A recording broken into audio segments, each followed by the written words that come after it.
யாழில் பட்டப்பகலில் இளம் பெண்ணை கடத்திய கும்பல், வெளியாகிய அதிர்ச்சி சிசிடிவி காணொளி.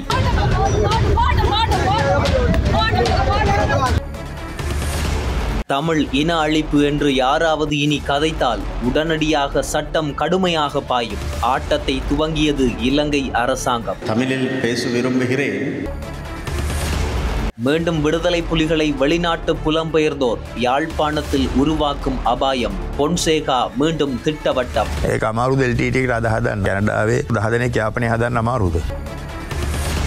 முள்ளிவாய்க்கால் இனப்படுகொலையை அங்கீகரிக்க கோரி பிரித்தானிய பிரதமருக்கு அவசரமாக பறந்த மனு. அபாயத்தில் இலங்கை அரசு.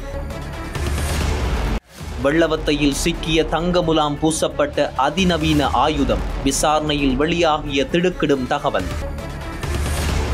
வடக்கில் தமிழர்களின் காணிகள் சுவீகரிப்பு. தமிழ் மக்கள் எமக்கே ஆதரவு. அமைச்சர் பிமல் வெளியிட்ட கருத்தால் சர்ச்சை. சூட்கேஸில் கண்டெடுக்கப்பட்ட சிறுமியின் உடல் பரபரப்பை ஏற்படுத்திய சம்பவம். அடுத்த யுத்தம் கோரும் தமிழ் மக்கள். சைகை காட்டியது அனுர அரசாங்கம். மீண்டும் துவங்கும் இனவாதம்.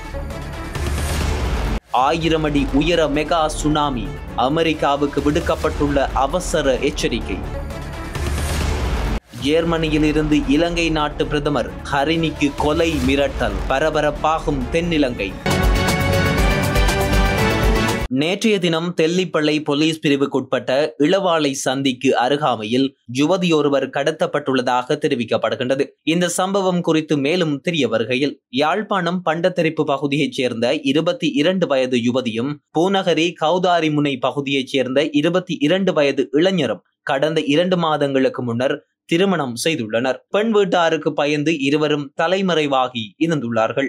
அதன் பின்னர் கடந்த சில தினங்களுக்கு முன்னர் இளவாலை போலீஸ் நிலையத்திற்கு சென்றார்கள். இதன்போது அங்கு வந்த பெண் வீட்டார் குறித்த யுவதியை பிரிக்கும் முயற்சியில் ஈடுபட்ட போதும் இருவருக்கும் 18 வயது நிறைவடைந்ததாலும் இருவரும் பிரிவதற்கு விருப்பம் தெரிவிக்காத நிலையிலும் அவர்களை பிரிக்க முடியாது என இளவாலை போலீசார் தெரிவித்தார்கள். பின்னர் இந்த வழக்கு மல்லாகம் நீதிமன்றத்திற்கு கொண்டு செல்லப்பட்டது. வழக்கை விசாரித்த நீதிமன்றம் இருவருக்கும் திருமண வயது வந்துவிட்டதால் அவர்களை பிரிக்க முடியாது, அவர்களது விருப்பம் போலவே சேர்ந்து வாழலாம் என மல்லாகம் நீதிமன்றம் தீர்ப்பு அளித்தது. இவ்வாறான பின்னணியில் வழக்கு நிறைவடைந்து வரும்போது பிற்பகல் 4:37 மணியளவில் பெண்ணின் சகோதரர் உள்ளிட்ட சிலர் அடங்கிய குழுவினர் அந்த இளைஞனை தாக்கிவிட்டு யுவதியை வாகனத்தில் ஏற்றி கடத்தி சென்றுள்ளார்கள். இந்த நிலையில் இது குறித்து தெல்லிப்பளை போலீஸ் நிலையத்தில் முறைப்பாடு பதிவு செய்யப்பட்டது. காயமடைந்த இளைஞர் தெல்லிப்பளை ஆதார வைத்தியசாலையில் சிகிச்சைகளுக்காக அனுமதிக்கப்பட்டுள்ளார். விசாரணைகளை மேற்கொண்ட தெல்லிப்பளை போலீசார் குறித்த யுவதியை தேடும் நடவடிக்கையில் தீவிரமாக ஈடுபட்டு வருகின்றார்கள்.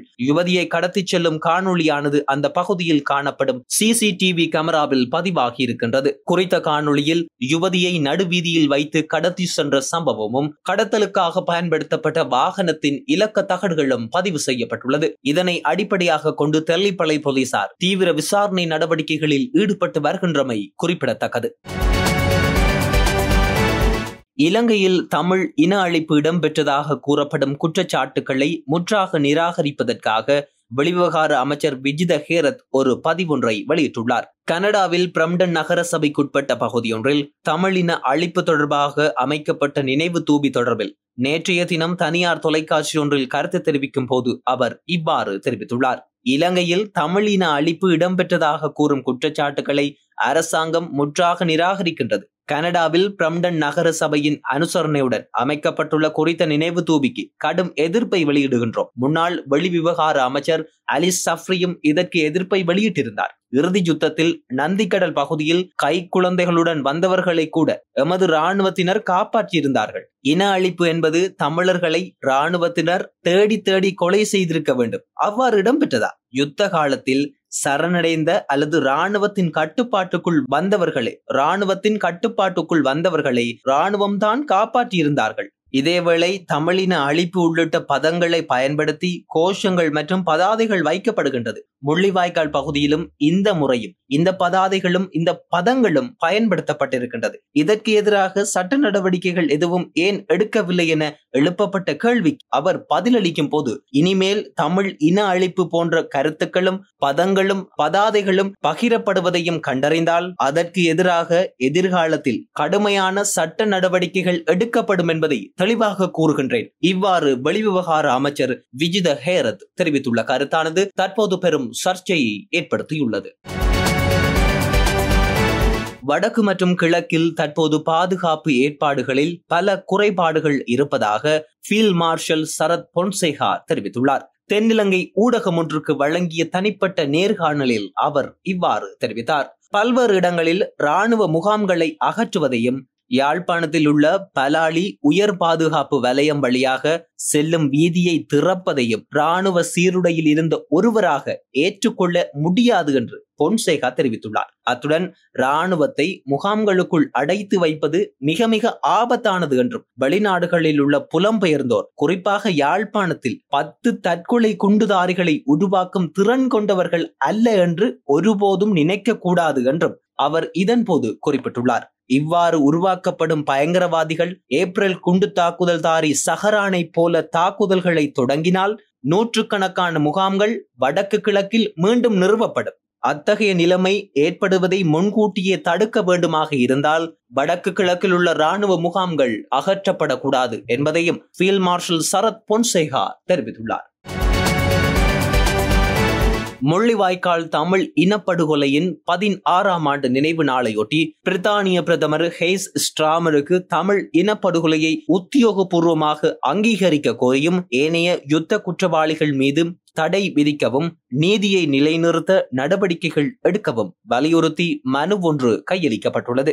இந்த மனுவினை சமர்ப்பிக்கும் செயற்பாடானது இனப்படுகொலை தடுப்பு மற்றும் தண்டிப்புக்கான சர்வதேச மையத்தினால் ஏற்பாடு செய்யப்பட்டிருந்தது. இலங்கை இராணுவத்தின் திட்டமிட்ட சித்திரவதைகள் மற்றும் பாலியல் வன்முறைகளினால் பாதிக்கப்பட்டவர்கள், வலிந்து காணாமல் ஆக்கப்பட்டவர்களின் குடும்ப உறுப்பினர்கள் மற்றும் ICPPGயின் தொண்டர்கள் கையொப்பமிட்ட இந்த மனுவினை பாதிக்கப்பட்டவர்கள் இணைந்து கையளித்துள்ளார்கள். குறிப்பாக அந்த மனுவில் இவ்வாறான விடயங்கள் முன்வைக்கப்பட்டுள்ளது. இலங்கையில் நடைபெற்ற தமிழ் இனப்படுகொலையை பிரித்தானிய அரசாங்கம் உத்தியோகபூர்வமாக அங்கீகரிக்க வேண்டும். இலங்கையை சர்வதேச குற்றவியல் நீதிமன்றத்திற்கு தமிழர்களுக்கு எதிரான யுத்த குற்றம் செய்த ஏனையவர்களுக்கு பயண தடை மற்றும் சொத்து தடைகள் விதிக்க வேண்டும். போர் குற்றவாளிகள் தூதுவர்கள் ஆவதற்கும் அதிகாரப்பூர்வ பதவிகள் வகிப்பதற்கும் தடையிட வேண்டும். பக்கச்சார்பற்ற சர்வதேச விசாரணையை அமைக்க பிரித்தானியா முன்னெடுப்பாக செயல்பட வேண்டும். தமிழின படுகொலையை விசாரிக்கும் சர்வதேச நீதிமன்றம் ஒன்றை நிறுவ நடவடிக்கை எடுக்க வேண்டும் எனவும் அவர்கள் சமர்ப்பித்த மனுவில் குறிப்பிடப்பட்டுள்ளது.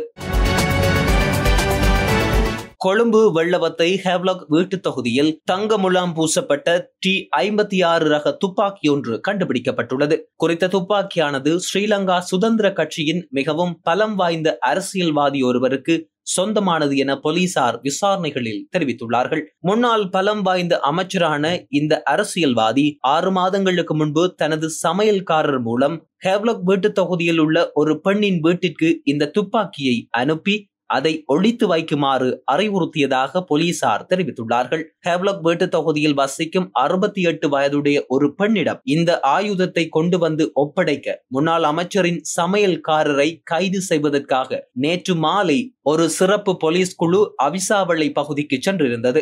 விசாரணைகளில் இந்த முன்னாள் அமைச்சர் ஹேவ்லாக் வீட்டு தொகுதியில் வசிக்கும் 68 வயதுடைய ஒரு பெண்ணின் நெருங்கிய நண்பன் என்பது தெரிய வந்துள்ளது. குறித்த பெண் தன் கையில் T56 ரக துப்பாக்கி இருப்பது தெரியாமல் ஆயுதம் அடங்கிய பையை அந்த பெண் ஏற்றுக்கொண்டதாக தெரிவிக்கப்பட்டுள்ளது. இந்த பை 6 மாதங்களாக அந்த பெண்ணின் வீட்டில் இருந்துள்ளது. நேற்று முன்தினம் அந்த பெண்ணின் மகன்களில் ஒருவர் அந்த பையை சுற்றுலாவுக்கு எடுத்து சென்றுள்ளார். அந்த நேரத்தில் அந்த பெண் குறித்த பையையும் துப்பாக்கியையும் தனது காரின் பின்புறத்தில் விட்டு சென்றிருந்தார். இந்த நேரத்தில் தான் வீட்டு தொகுதியின் பாதுகாப்பு அதிகாரிகள் இந்த ஆயுதத்தை அவதானித்துள்ளார்கள். அதன் பின்னர் அவர்கள் வெள்ளவத்தை போலீசாரிடம் முறைப்பாடு செய்திருந்தார்கள். போலீஸ் அதிகாரிகள் வந்து ஆயுதத்தை ஆய்வு செய்த போது அது நவீன T56 ரக துப்பாக்கி என்பது தெரிய வந்துள்ளது. அதற்கமைவாக இந்த ஆயுதத்தை மறைத்து வைத்திருந்த 68 வயது பெண்ணும் பெண்ணும் மற்றொரு பெண்ணும் போலீசாரினால் கைது செய்யப்பட்டிருந்தார்கள். இந்த பெண் அந்த பையை முன்னாள் அமைச்சரின் சமையல்காரர்களில் ஒருவர் தன்னிடம் கொடுத்ததாக குறிப்பிட்டுள்ளார். இந்த சம்பவம் தொடர்பாக முன்னாள் அமைச்சரும் கைது செய்யப்படவுள்ளமை குறிப்பிடத்தக்கது. வடக்கில் உள்ள காணிகளை சுவீகரிக்கும் எண்ணம் அரசாங்கத்திற்கு கிடையாது என சபை முதல்வரும் அமைச்சருமான பிமல் ரட்நாயக்க தெரிவித்துள்ளார். அத்துடன் காணிகளை சுவீகரித்து அவற்றை வேறு நபர்களுக்கு வழங்க வேண்டிய தேவைப்பாடும் அரசாங்கத்திற்கு கிடையாது என அவர் குறிப்பிட்டுள்ளார். கரையோர பகுதிகளில் உள்ள காணிகளை சுவீகரிப்பது தொடர்பான வர்த்தமானி அறிவித்தலை அரசாங்கம் உடன் மீளப்பெற வேண்டும் என வலியுறுத்தி தமிழ் தேசிய மக்கள் முன்னணியின் தலைவர் கஜேந்திரகுமார் பொன்னம்பலம் நேற்று முன்தினம் சபை ஒத்திவைப்பு வேளையில் பிரேரணையாக முன்வைத்திருந்தார். மேற்படி வர்த்தமானி அறிவித்தல் மீளப்பெறப்பட வேண்டியதன் அவசியத்தையும் அவர் வலியுறுத்தியிருந்தார். இந்த விவகாரத்தில் உரையாற்றிய அமைச்சர் பிமல் ரட்நாயக்க மக்களுக்குரிய காணிகளை சுவீகரிப்பதற்குரிய எந்த ஒரு தேவைப்பாடும் அரசாங்கத்துக்கு கிடையாது. வடக்கில் எமக்கு நாடாளுமன்ற உறுப்பினர்கள் உள்ளார்கள். வடக்கு மக்களும் எமக்கு பக்கபலமாக உள்ளார்கள். எனவே அங்குள்ள மக்களின் காணிகளை பறித்து வேறு நபர்களுக்கு வழங்க வேண்டிய தேவைப்பாடு எமக்கு கிடையாது. வேறு நபர்களை குடியேற்ற வேண்டிய தேவைப்பாடும் எமக்கு கிடையாது. இவ்வாறு குறிப்பிட்டிருந்தார். அத்துடன் ராஜபக்சர்கள் ரணில்களை பார்ப்பது போல எம்மையும் சந்தேக பார்வையுடன் பார்க்க வேண்டாம். தேர்தல் காலங்களில் வேண்டுமானால் அரசியல் நடத்துங்கள். இவ்வாறு அமைச்சர் பிமல் ரட்நாயக்க குறிப்பிட்டிருந்தார். இந்தியாவில் கர்நாடகா மாநிலம் பெங்களூரில் ரயில் பாலம் அருகே பயண பொதியில் சிறுமியின் உடல் கண்டெடுக்கப்பட்ட சம்பவம் அதிர்ச்சியை ஏற்படுத்தியுள்ளது. பெங்களூரில் புறநகர் பகுதியில் உள்ள பழைய ரயில்வே பாலத்திற்கு அருகாமையில் உள்ளூர் வாசிகளால் சந்தேகத்திற்கிடமாக காணப்பட்ட பயண பொதியில் இருந்து சிறுமியின் சடலம் இருப்பது கண்டறியப்பட்டதை அடுத்து குறித்த சிறுமியின் சடலம் அடங்கிய பயண பொதி ஓடிக்கொண்டிருந்த ரயிலில் இருந்து வீசி எறியப்பட்டிருக்கலாம் என சந்தேகம் வெளியிடப்பட்டுள்ளது. அத்துடன் குறித்த சிறுமியின் உடலுடன் எந்த ஆதாரங்களும் கிடைக்கப்பெறவில்லை என்பதுடன் அவரின் பெயர், வயது என்பவற்றை கூட அறிய முடியவில்லை என்பதையும் போலீசார் தெரிவித்துள்ளார்கள். தமிழ் தரப்பை பொறுத்தவரையில் தற்போது மக்கள் யுத்தம் கோரவில்லை. யுத்தத்தினால் இறந்த உயிர்களுக்கு நீதிதான் கோருகின்றார்கள். இனவாதமின்றி நாட்டை கட்டியெழுப்புவோம் என ஆட்சிக்கு வந்த ஜனாதிபதி அனுரகுமார திசாநாயக்கவின் உண்மை முகம் தற்போது அம்பலமாகியுள்ளது. காரணம், மஹிந்த ராஜபக்ஷ அரசாங்கமானது மே 19ஆம் தேதியை யுத்த வெற்றி வீரர்கள் நாள் என பிரகடனப்படுத்திய நிலையில் அந்த நாளை அனுர அரசாங்கம் கட்சிதமாக போர் வீரர்கள் தினம் என்று கூறி அனுஷ்டித்திருந்தார்கள். ஒருபுறம் வடக்கு மற்றும் கிழக்கில் உள்ள மக்கள் லட்சக்கணக்கில் உயிர்களை தொலைத்து வலியில் துடிக்கும் போது, இன்னொரு புறம் இவ்வாறான ஒரு செயற்பாடு முன்னெடுக்கப்படுவது என்பது நாட்டின் இனவாதம் தலை தூக்கி இருப்பதை வெளிப்படையாக காட்டுகின்றது. வாக்குகளுக்காக மேடையில் தமிழ் மக்கள் வேதனைகளை வைத்து காய் நகர்த்திய அனுர ஆட்சிப்பீடம் ஏறியதும் இவ்வாறு நடந்து கொள்வது என்பது அதிருப்தியை ஏற்படுத்தியுள்ளது. இருப்பினும் இது தொடர்பில் அரசு ஒரு தரப்பினருக்கு வாய் திறக்காத நிலையில் இவ்வாறு மற்றொரு தரப்பினருக்கு சாதகமான நடவடிக்கைகளை எடுப்பது என்பது பாதிக்கப்பட்ட மக்களை ஏறி மிதிக்கும் ஒரு விடயமாக அல்லவா உள்ளது. ஒரு நாடு ஒரு மக்கள் என தேசிய மக்கள் சக்தி அரசாங்கம் வாக்குகளுக்காக சித்தரித்த போலி கருத்துக்கள் தற்போது உடைக்கப்பட்டுள்ளதுடன் தமிழ் மக்களுக்கு அரசாங்கம் மீதான அதிருப்தியை ஏற்படுத்தியுள்ளது. இது தொடர்பிலும் அனுர அரசாங்கத்தின் எதிர்காலம் தமிழ் மக்களுக்கான அரசியல் எப்படி அமைய போகின்றது என்பதை காணக்கூடியதாக உள்ளமை குறிப்பிடத்தக்கது. அமெரிக்காவை மெகா சுனாமி தாக்க வாய்ப்பு உள்ளதாக விஞ்ஞானிகள் எச்சரிக்கை விடுத்துள்ளதாக சர்வதேச ஊடகங்கள் தெரிவித்துள்ளது. இதன்படி ஹாஸ்கேடியா துணை பிரிவு மண்டலத்தில் ஏற்படவுள்ள பெரிய நிலநடுக்கம் அமெரிக்காவில் மெகா சுனாமியை தூண்டக்கூடும் என தேசிய அறிவியல் அகாடமியால் வெளியிடப்பட்டுள்ள சமீபத்திய ஆய்வுகளில் எச்சரிக்கை விடுக்கப்பட்டுள்ளது. இந்த ஹாஸ்கேடியா துணை பிரிவு மண்டலம் வடக்கு கலிபோர்னியாவில் இருந்து பிரிட்டிஷ் கொலம்பியா வரை நீண்டு கொண்டிருக்கும் 600 மைல் பிளவு கோடாகும். இந்த 50 ஆண்டுகளுக்குள் இந்த பகுதியில் 8 அல்லது அதற்கு மேற்பட்ட அளவிலான நிலநடுக்கம் ஏற்படுவதற்கு 15% வாய்ப்பு இருப்பதாக இந்த ஆய்வு மதிப்பிடுகின்றது. இந்த நிலநடுக்கம் ஏற்பட்டால் சில அளவுகளில் தோன்றும் வழமையான சுனாமியாக இல்லாமல் அடுத்த 15 நிமிடங்களில் 1000 அடி உயரத்திற்கு மெகா சுனாமி ஏற்படும் என எச்சரிக்கை விடுக்கப்பட்டுள்ளது. இதனால் மக்கள் பாதுகாப்பான இடங்களுக்கு இடம்பெயரக்கூடிய 15 நிமிட கால அவகாசமே இருக்கும் என கூறப்படுகின்றது. மக்கள் முற்பாதுகாப்பு நடவடிக்கைகளை எடுத்துக் கொள்ளுமாறு எச்சரிக்கை விடுக்கப்பட்டுள்ளது. இலங்கை நாட்டு பிரதமர் ஹரிணி அமரசூரியவுக்கு மின்னஞ்சல் மூலம் கொலை மிரட்டல் விடுக்கப்பட்டதாக எழுந்த குற்றச்சாட்டு தொடர்பாக விசாரணை ஏற்கனவே தொடங்கப்பட்டுள்ளதாக பொது பாதுகாப்பு அமைச்சர் ஆனந்த விஜயபால நாடாளுமன்றத்தில் தெரிவித்திருந்தார். ஜெர்மனி மற்றும் நெதர்லாந்தில் இருந்து IP முகவரிகளை வைத்திருப்பவர்களால் கொலை மிரட்டல் விடுக்கப்பட்டுள்ளதாக அமைச்சர் விஜயபால கூறியிருந்தார். அதே நேரத்தில் IGP தேசப்பந்து தென்னக்கோனை கொலை செய்வதற்கான சதி திட்டம் குறித்து விசாரணை தொடங்கப்பட்டிருப்பதாகவும் அவர் மேலும் குறிப்பிட்டிருந்தார். மேலும் எதிர்க்கட்சி தலைவர் சஜித் பிரேமதாச மீது துப்பாக்கிச்சூடு நடத்த திட்டம் தீட்டப்பட்டதாக கூறப்படும் ஒரு தவறான தகவல் கிடைக்கப்பட்டுள்ளதாகவும் அமைச்சர் இதன் போது குறிப்பிட்டிருந்தார்.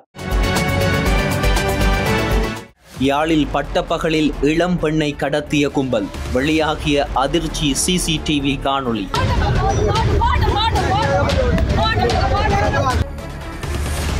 தமிழ் இன அழிப்பு என்று யாராவது இனி கதைத்தால் உடனடியாக சட்டம் கடுமையாக பாயும். ஆட்டத்தை துவங்கியது இலங்கை அரசாங்கம். தமிழில் பேச விரும்புகிறேன். மீண்டும் விடுதலை புலிகளை வெளிநாட்டு புலம்பெயர்ந்தோர் யாழ்ப்பாணத்தில் உருவாக்கும் அபாயம். பொன்சேகா மீண்டும் திட்டவட்டம்.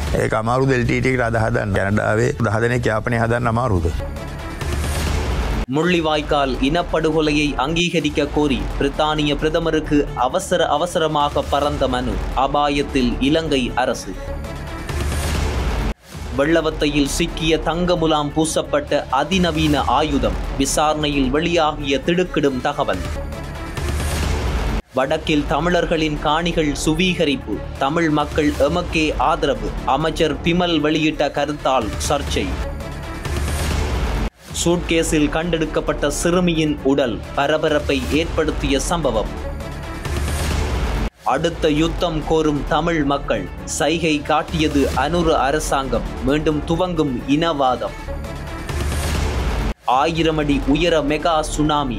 அமெரிக்காவுக்கு விடுக்கப்பட்டுள்ள அவசர எச்சரிக்கை. ஜெர்மனியில் இருந்து இலங்கை நாட்டு பிரதமர் ஹரிணிக்கு கொலை மிரட்டல். பரபரப்பாகும் தென்னிலங்கை.